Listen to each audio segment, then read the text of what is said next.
Hello मेरे shining stars. तो आज हम कर रहे सुचित्र हिंदी व्याकरण कक्षा 8 by Amit publishing house Edurise series. तो प्यारे बच्चों, आज हम करेंगे अध्याय 29 संवाद लेखन। बच्चों, दो व्यक्तियों की पारस्परिक बातचीत को संवाद अथवा वार्तालाप कहते हैं। इसके लिखित रूप को संवाद लेखन कहते हैं। संवाद लिखते समय निम्नलिखित बातों का विशेष ध्यान रखना चाहिए। पहला है, वाक्य छोटे और क्रमबद्ध होने चाहिए।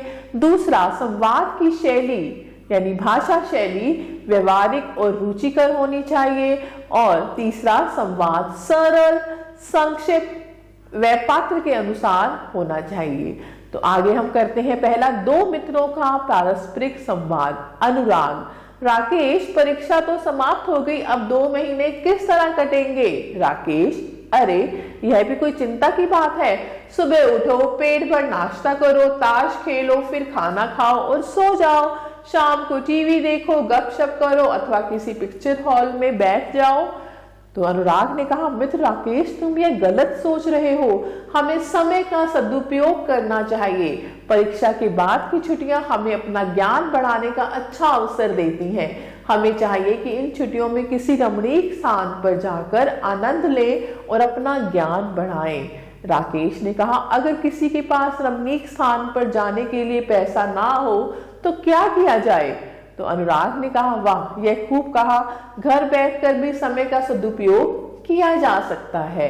राकेश: वह कैसे? अनुराग: मित्र, पुस्तकें विद्यार्थी की सर्वश्रेष्ठ मित्र और समय बिताने का साधन है। तुम्हें अपनी छुट्टियों की दिनचर्या बना लेनी चाहिए। उसी के अनुसार कोई रुचिकर पुस्तक लेकर बैठ जाओ, पढ़ो, मनन करो और उसकी अच्छी अच्छी बातें नोट करके जीवन में ढालने का प्रयास करो।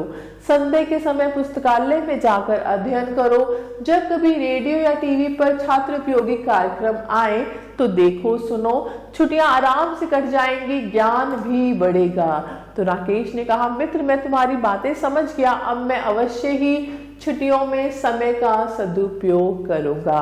तो प्यारे बच्चों, इसी तरह हमें भी अपने समय को व्यर्थ नहीं गंवाना चाहिए। हमेशा समय का सही उपयोग करना चाहिए। अब दूसरा है, माँ बेटी का संवाद। माँ: बेटी, पड़ोस के सेवा सदन में आंखों का कैंप लग रहा है। अभी तुम्हारी सहेली विमला के पिताजी रोगियों के लिए भोजन, वस्त्र आदि के लिए चंदा मांगने आए थे। बेटी: तो तुमने क्या दिया माँ? माँ: क्या देती बेटी, घर में रुपए पैसे तो थे नहीं। बेटी: वाह माँ, तुमने खूब सोचा है, क्यों नहीं? कल पिताजी लाल इमली का कंबल मेरे लिए लाए हैं, वह किस काम आएगा? और कल जो तुम बाजार से गेहूं, चावल और चीनी खरीद कर लाई हो, उसी में से कुछ सामान रोगियों के लिए दे दो। लाओ, मैं अभी पहुंचा देती हूँ। माँ: कामिनी, तुम तो बहुत अच्छी बेटी हो।